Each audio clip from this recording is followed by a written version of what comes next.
Hello, everyone. Welcome to another episode of Football Moshla Podcast. I'm your host, Qazi Adil. Alongside with me is my wonderful co-host, Fardan Ahmed, and he is so excited because we're gonna be talking about FPL, but that's gonna be at the end of this, towards the end of this podcast. Most importantly, we're gonna talk about the player of the season and manager of the season. So Premier League has nominated the players. Their nominees are announced, and also the manager nominees have been announced. So, without wasting any more time, let's get right into it. The player nominees for the player of the season nominees are Morgan Gibbs White, Ryan Gavenberg, Alexander Isak, Brian Mbomo or Bumo, Declan Rice, Mohamed Salah, Virgil van Dijk, and Chris Wood. So, Fardan, let's let's talk about these players and Let's, see what does, because you're the data guy, you're the stats guy. Throw me the stats. Let's see. I'll try to see if that matches with the FPL form as well, because I can see a couple of players here that did good in the season, but not a good fit for FPL. Are we gonna touch on that too?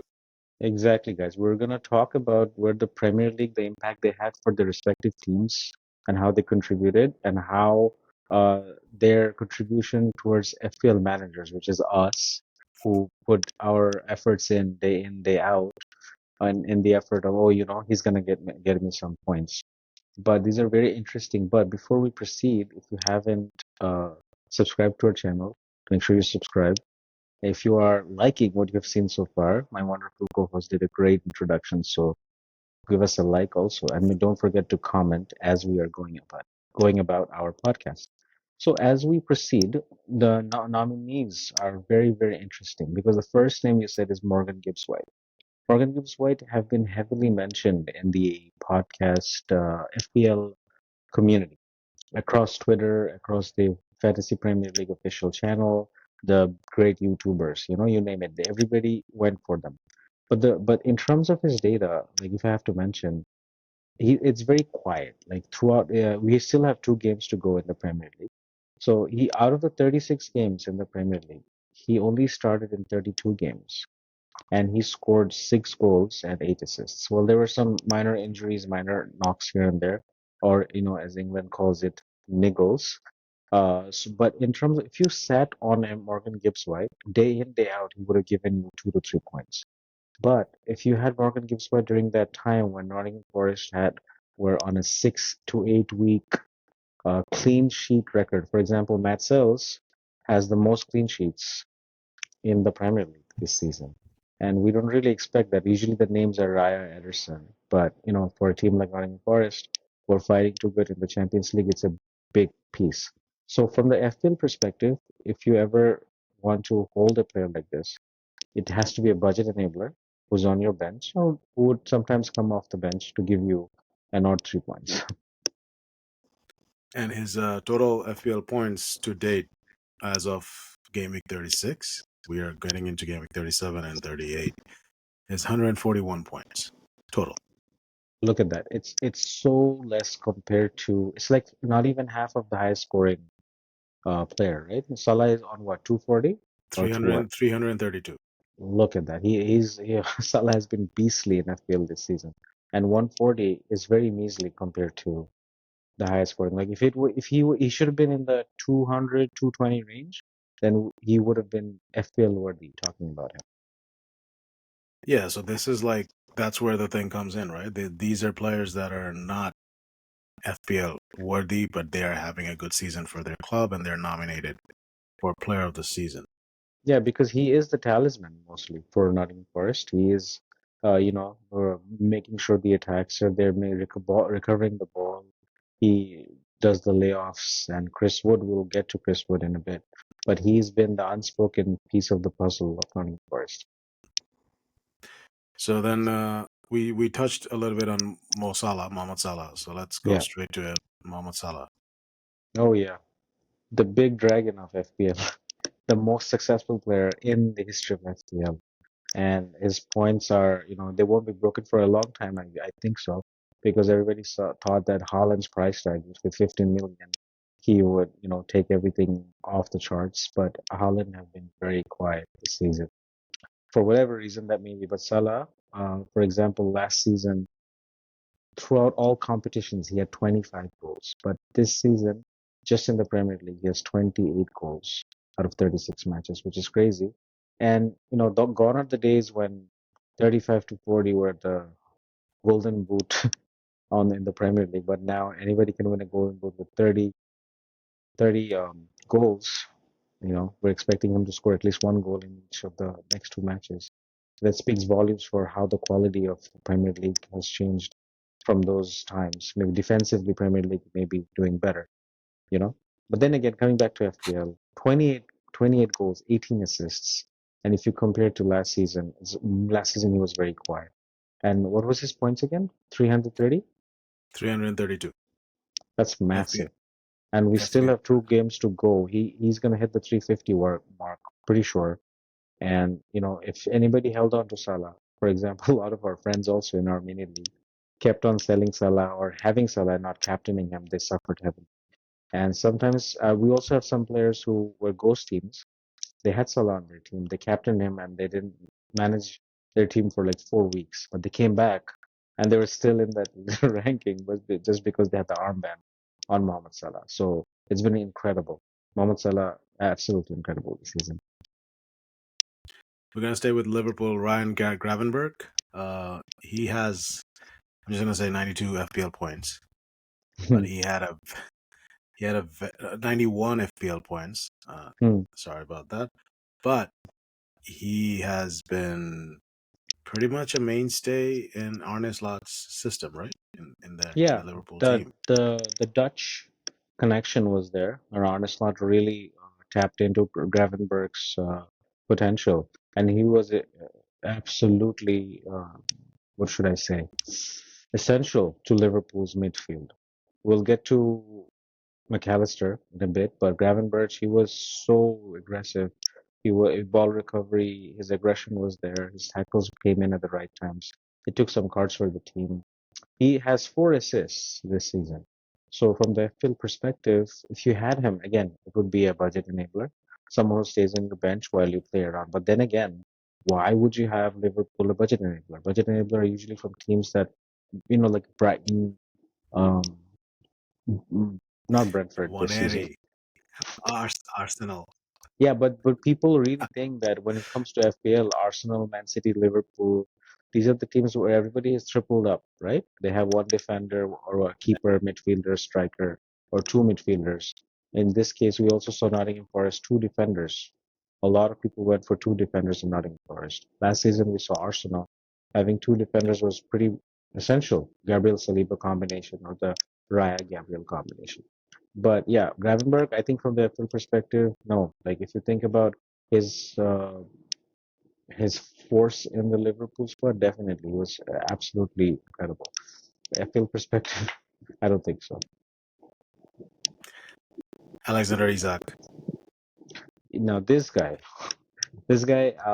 played last season. He played 30 games for Newcastle, 21 goals and 2 assists. Definitely, I scored a lot of points from him.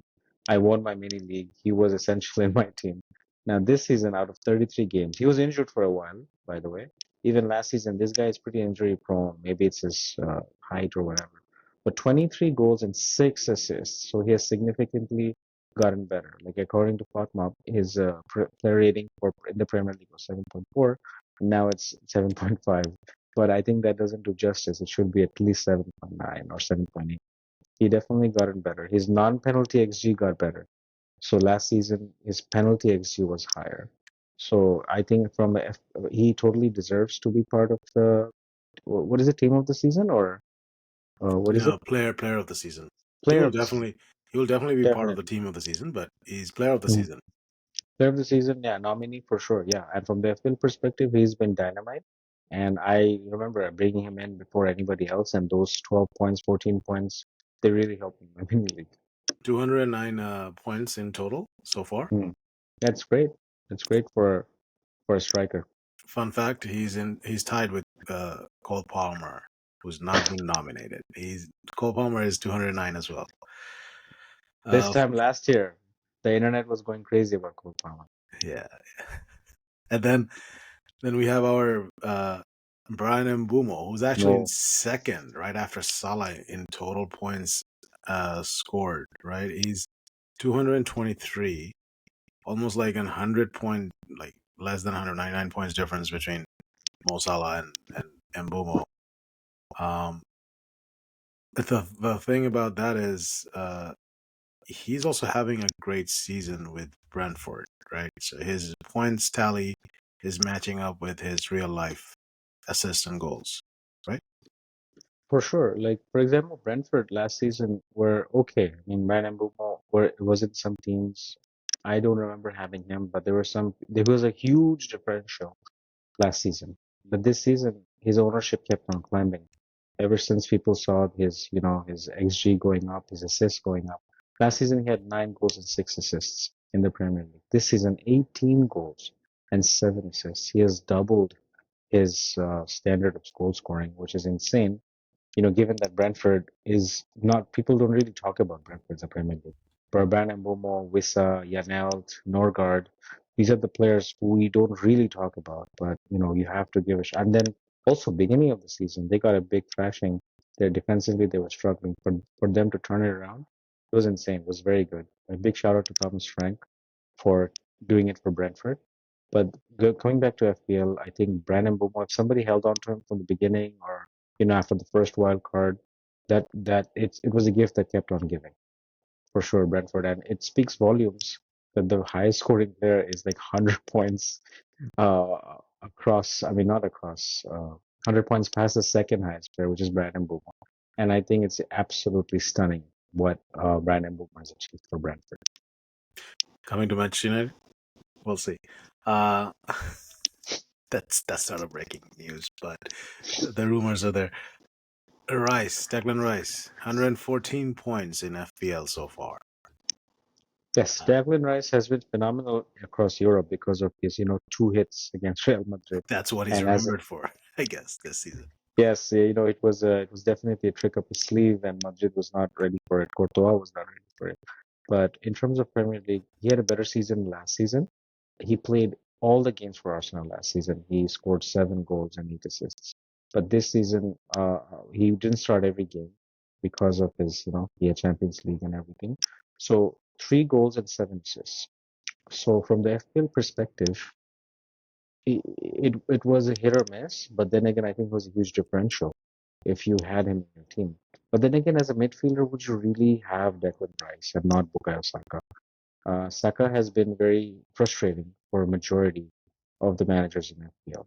Coming back to player of the season, he, I don't know, I don't see him as being player of the season for Premier League. Maybe across all competitions he can be a midfielder, but I don't see it. I don't know what's your thoughts on this. Declan Rice, he can be part of the team of the season, but that's also a tough one. Hmm. Um, but he might be part of the Champions League player of the season. Yeah, Yeah, that's for sure. yeah. So, and he's remembered for knocking out Real Madrid, basically. Uh, Yeah, pretty much um, yeah, single-leggedly. with just giving them some rice to eat. So Yes. that's what exactly happened. But I think from an FPL point of view, I don't think a lot of people had him in their team, and also form wise, he started showing it towards the end of the season instead of like in the beginning of the season. Oh yeah, Yeah, his finishing in the season was much better. yeah. Then we go to Virgil van Dijk. Now, Van Dijk as a center back for Liverpool, who have won the Premier League, and he's been really consistent. 2 goals and 2 assists last season from 36 games. He started every game for Liverpool in the Premier League. 3 goals and 1 assist, which is absolutely amazing for a center back in the Premier League. We don't have that many center backs who scores in the Premier League. So I think for player of the season, he deserves it because to be Alisson's number 2 in that deep back line of Liverpool, he deserves to be part of the player team of the season. Konate missed out because of his injuries. And also the data is actually the FPL points are actually aligning with his form. He has 142 points so far total. That is the third highest amongst defenders. So Ooh. Trent Alexander-Arnold has the highest with 147, Mm. and Guavardiol or Vardiol, whichever way you say it, Vardiol I think it has one. Not I think he has 143. Van Dijk has 142 points. So close. So very close. And the fourth one is Munoz with 139. God. And then your boy Milenkovic is also in the top five. He's Mm. 135. Happy for that. Milinkovic came through for me plenty of times, Yeah, except the last 2 weeks. he just gave up on that goal that I saw that he stopped running. I think against Brentford, the Wisa goal. Oh That no, that no, there no. goes. That really hurt, man. That's when Oh that's when I realized that your first position in the mini league is gone. You're not. no, that clean sheet was very important, man. I'm gonna talk about luck in a little bit after we go through all these players. And the last but not the least in the nominees for the player of the season, Chris Wood. Give me the Oh, Wood Chris factor. Wood. Well, the Wood factor. We talked about him extensively in our podcast for the last couple of months, and of course, he absolutely deserves to be in the player of the season nominee. 14 goals last season and 1 assist, and look at that, 20 goals and 3 assists in the Premier League for Nottingham Forest. He was instrumental in Nottingham Forest climbing to the top of the table, and now they're struggling. They really wanna, get into Europe. But Chris Wood for sure. I think how many points does he have in FPL? He has 196 points. Not bad for a striker of Nottingham Forest. It's not bad at all. Yeah, Uh, amongst the forwards, he's second highest. Second highest forward in FPL. That's incredible. So Yeah, if somebody had Chris Wood throughout the season, they would see the advantage of having him in the mid-season. For example, I think game week 15 through 25. It was the Wood factor all along. I mean, people scrambled to get him, but then there was a dip in his form. I think the 1 second wildcard got activated, a lot of people brought him in, and he was not really doing up to the par, performing up to the par. And recently, he's coming up with 1 goal here and there. But definitely, I think it coincides his performance in FPL and the Premier League as well. can you guess the third highest forward behind Chris Wood? So, like the first one is Alexander Isak with 209 points. Second is Chris Wood, 196. The third one, yeah. Can you guess who's the third one? Cunha, No, Wissa. no.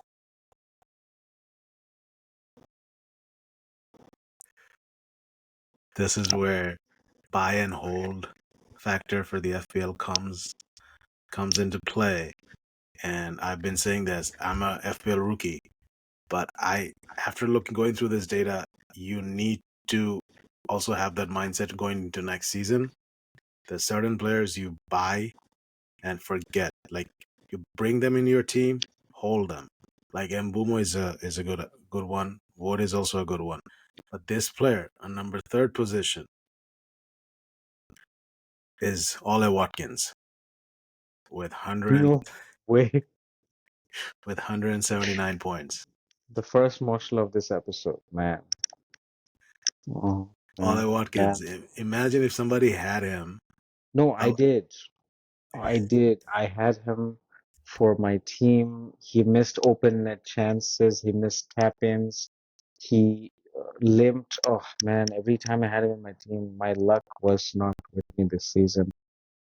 Every time I brought him in, and I was sure nobody else had him as an early transfer, he was terrible.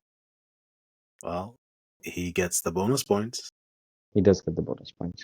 So that's how he climbed up to number third position. After him is Cunha in the fourth position, and Wissa is fifth. Makes sense. Yeah, That's very, very fair. but yeah, Watkins number three. So imagine if you had him, somebody had him throughout the entire season. Him and Isak, instead of like taking 1 week punts on, make a ghost team and just forget about it. You're probably gonna be all right after 38 game weeks. I know, but I think the price tag was a problem. It was Yeah, 9.1 nine. million. Yeah, yeah. 9 million starting price point. It was insane. A lot of people moved away from him. I think I had him in my opening game week team. Yeah, so I guess we're gonna talk about the manager of the season nominees now. Before we get to that, a big shout out to Alexis McAllister. Oh yeah. That somebody in our mini league will love it.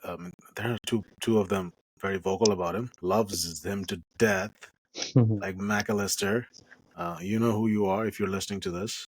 Uh, Justified. I mean, he's incredible. But I love McAllister.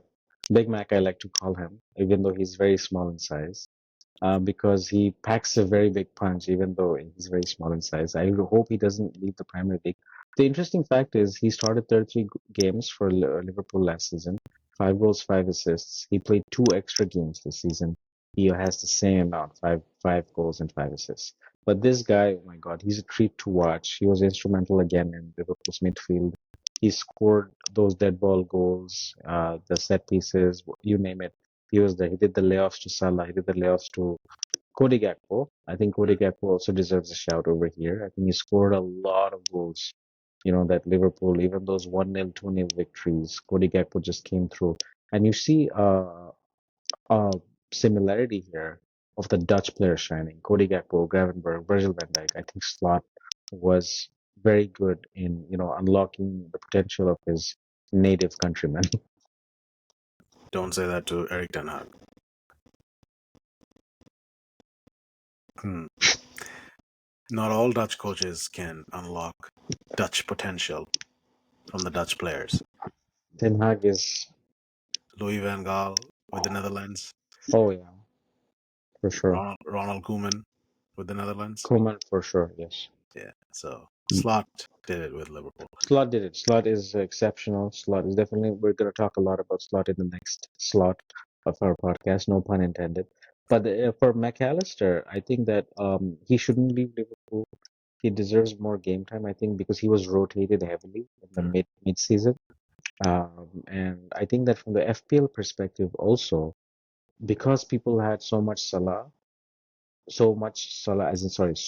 money tied into Salah in their midfield, they didn't want to get a second midfielder. They wanted to get Gakpo as a striker in the Liverpool team. So that's why a lot of people didn't buy McAllister. But I did see a team that kept McAllister throughout the season. It was not in our mini league. It was like on Twitter. I saw it.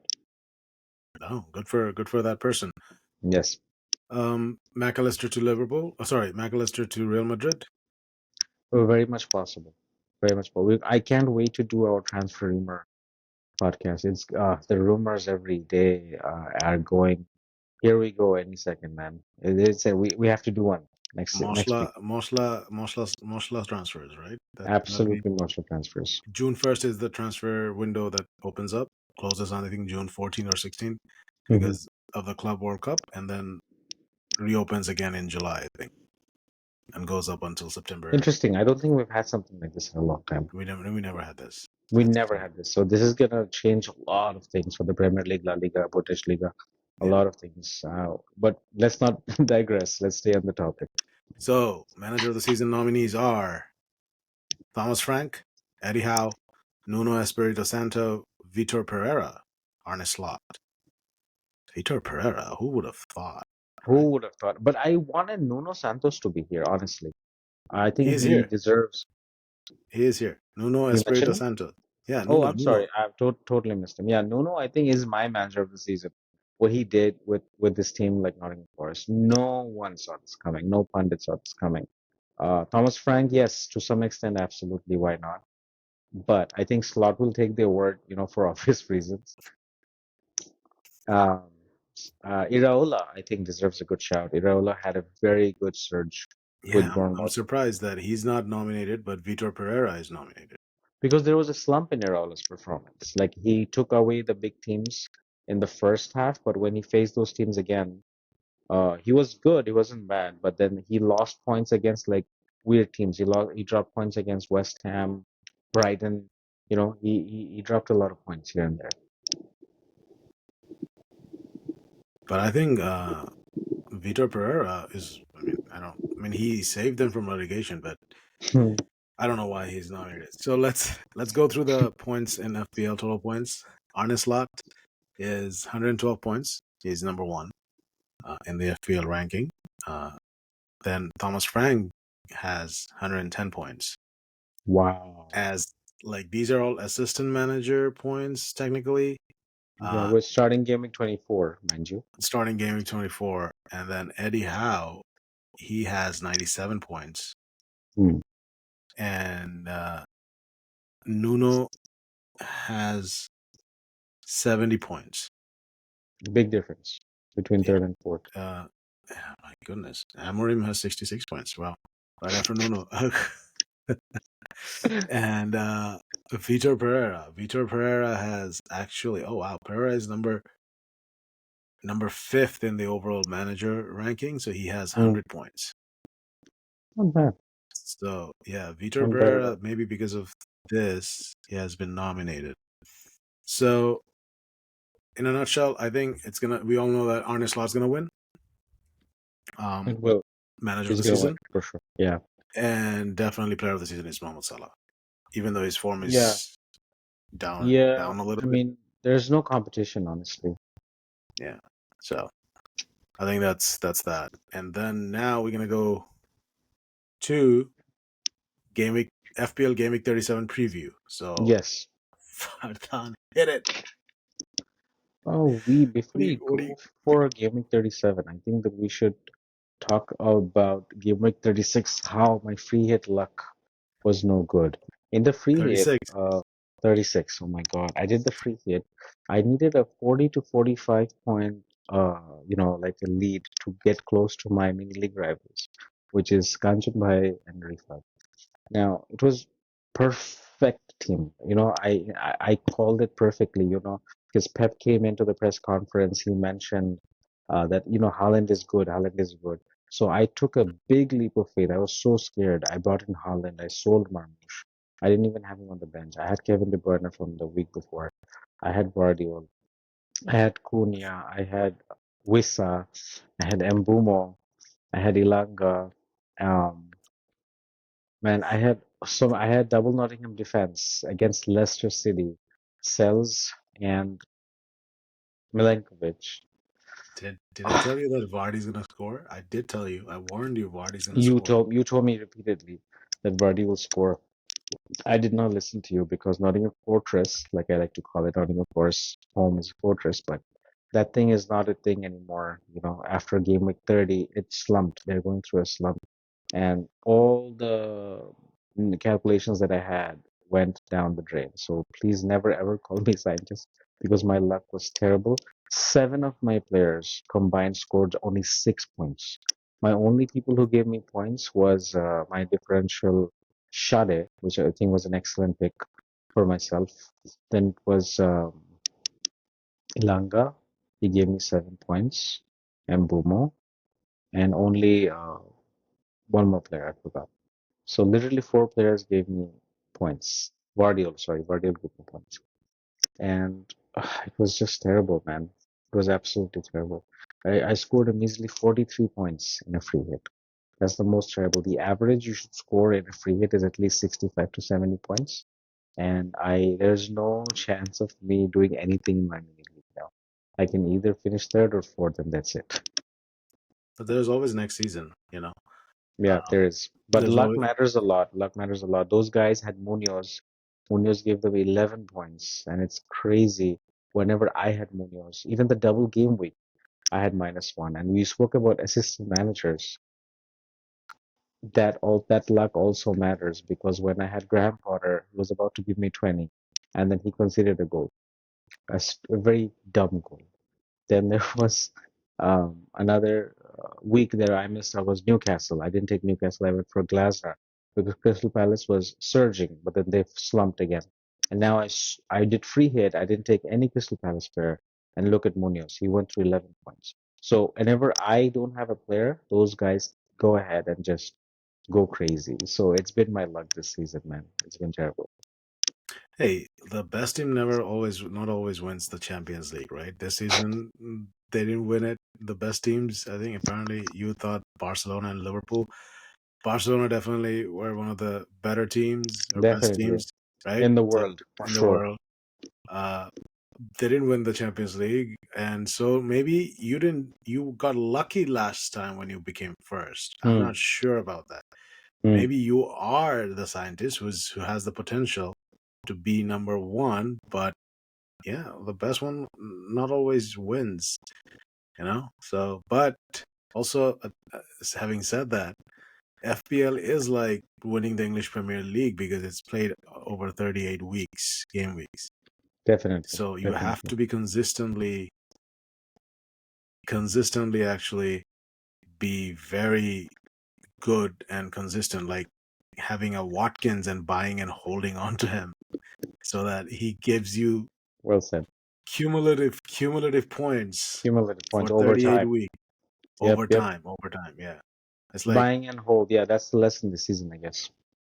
buy and hold. Yeah. And like instead of looking at let's say a Cunha or maybe sometimes a Welbeck or a Beto or a Mateta, maybe just go with the proven ones and Hmm. just be patient with them. I guess that's my 2 cents on that. But I'm not No, an for sure. It's a great experienced point. person. I'm a rookie. This is my first season.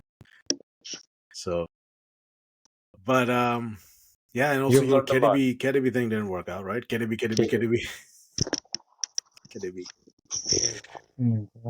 Oh, but before we move on, Verbruggen gave other people 9 points. He scored 9 points. I think. Yeah. Verbruggen, I started him in the game against Leicester City, who didn't score in 10 games.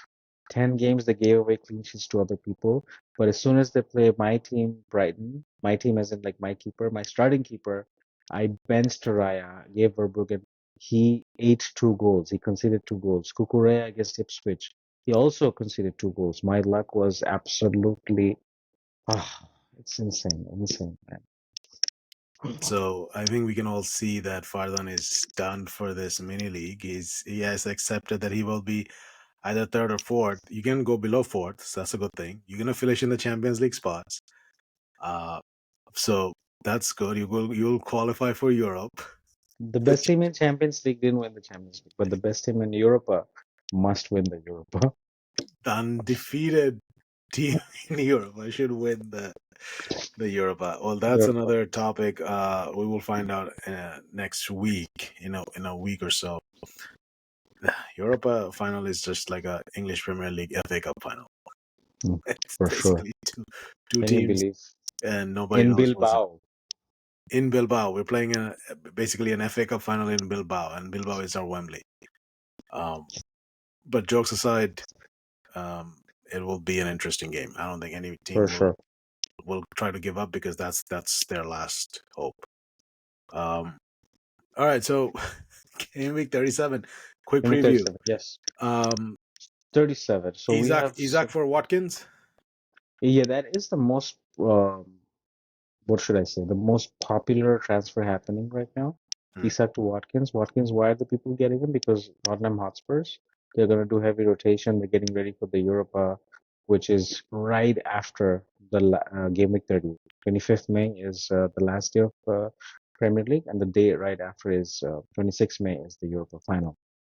So there's no effort from Postecoglou in like putting their best team out there. So Watkins, Rogers are your picks for this week. I think he's going to be in most of the teams this week, and definitely Watkins. We have some Everton picks to talk about as well. Dwight McNeil is back, so Dwight McNeil and Beto are very good picks. If you want to have a defender or Pickford as the keeper. So Tarkowski is injured, unfortunately, but there's been a lot of talk about Mikolenko to have him in your team.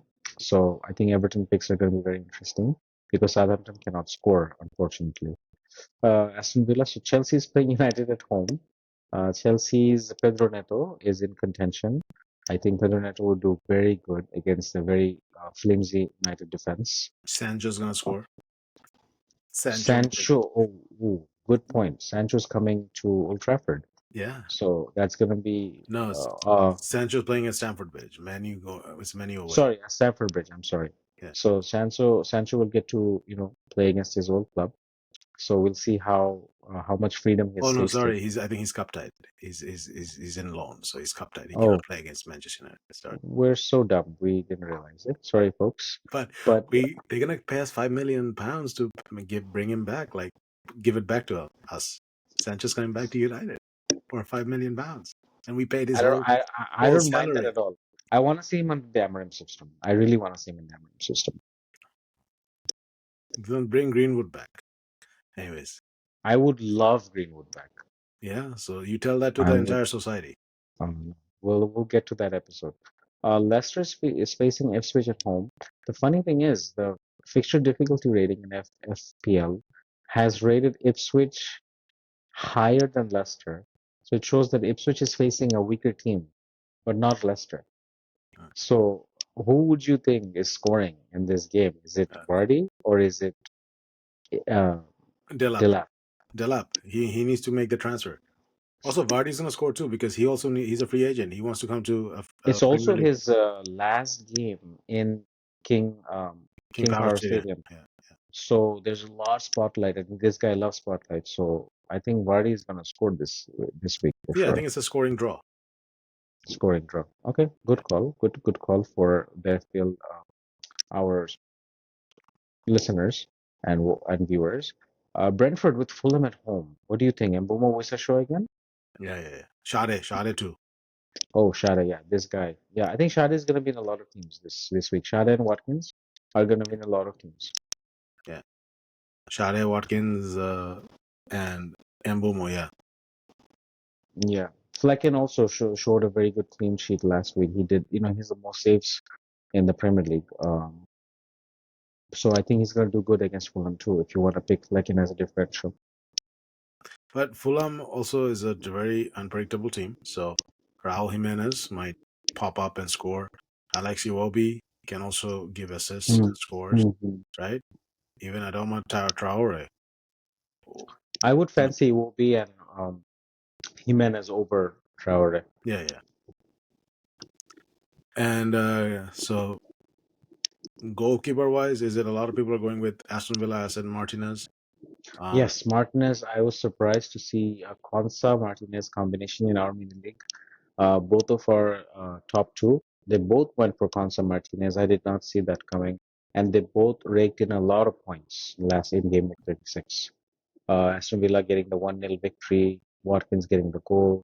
So, the Aston Villa did have a very bad slump in defense. They conceded a lot of goals. So I stayed away from Konsa, but towards the end, Aston Villa, right after they got knocked out of the Champions League, they looked more locked in and they're very much uh, hungry for a Champions League spot for next season. Cunha should be in the team or should be Beto? Who is Cunha facing? Away to Crystal Palace, Mateta home to Wolves. So these So are the teams that are very unpredictable. Everton, Crystal Palace, Fulham, Brighton. They have given us a taste of, poison and also chocolate. It's terrible what they have done to me as FPL manager. So I really can't say anymore. Go with your gut instinct. If Cunha, you think that Cunha is doing it, Cunha is in my team. I'm probably gonna start him. I really want Watkins, so I might have to sell Marmoush or Isak. So Isak is going away to Arsenal. Um, so Isak I don't know. Isak likes that fixture. He might score. So Isak might score, so I'm definitely gonna sell one of them for Watkins. yeah, so there's Beto is actually playing. Who's he playing? Home to Southampton. Yep. Beto is also someone I want to take a -4 for. You cannot afford any more minuses, Fardan. I can't afford -4. I can't No. afford it, Yeah. So but you I'm should going to take it. no. You have to just not take -4 and roll your transfers and hope for the best for the last game week and Game week 38, then no one's gonna take it seriously. This is the last game week people take it seriously. Game week 38, all the top two teams are not gonna care about anything. Only three to seven are gonna fight it out and put their best team forward. yeah. But in the mini league last year, didn't you like win the mini league on game week 38? No, I won it by game week 36. I had it in the bag. Oh wow. See, then that's why you were like, okay, now I get the mentality. Like I need to. Who's going to be the captain for this week? Oh, captaincy shouts. This is very tricky. I think Watkins and Rogers are great captaincy picks. That's who I would captain. Everybody else is a differential captain. If you wanna, in minute league, if you have a 5 point, 10 point difference between you and your rival, I would go for Vardy or Pedro Neto. I think Pedro Neto, or yeah, Vardy, Pedro Neto, Beto. These are the only differential captains that I would pick. Or What about Palmer to some extent. A lot of people talking about Palmer that he's going to do very good against Manchester United at home. He has a good record against Manchester United. So again, people are looking to Palmer also. Mbumo? Mbumo, Home to yes, Fulham. Home to Fulham. yeah. Mbumo is another captaincy shot, but he did disappoint a lot of managers last week with only one assist. So I feel like people are going to be very iffy about captaining Mbumo this week. Okay. I guess that wraps up the preview and the player of the season podcast for Football Moshla. Yes. So thank you so much, Fardan, for all the stats. Oh my God, you threw a lot of data in our way, and I hope we were able to I grasp. wasn't that well prepared, honestly, but thank you for the compliment.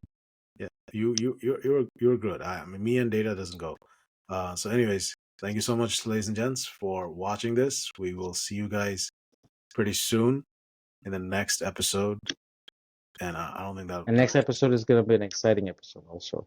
Yes. We're just tell everybody who's watching, two really exciting episodes coming up. We have the Europa preview, the final preview, with all Manchester United, coming together, all the Avengers coming together, and we have a review of Barcelona's season and Arsenal season coming up next week. And also So the Champions League. Who's going to win the Champions League? yes, so look forward to And our Ballon videos. d'Or. And the Ballon d'Or as well. So a lot of good content coming your way. So this was nothing compared to what's coming. Please subscribe, and thank you so much for watching. I'll see you guys in the next one. Take care.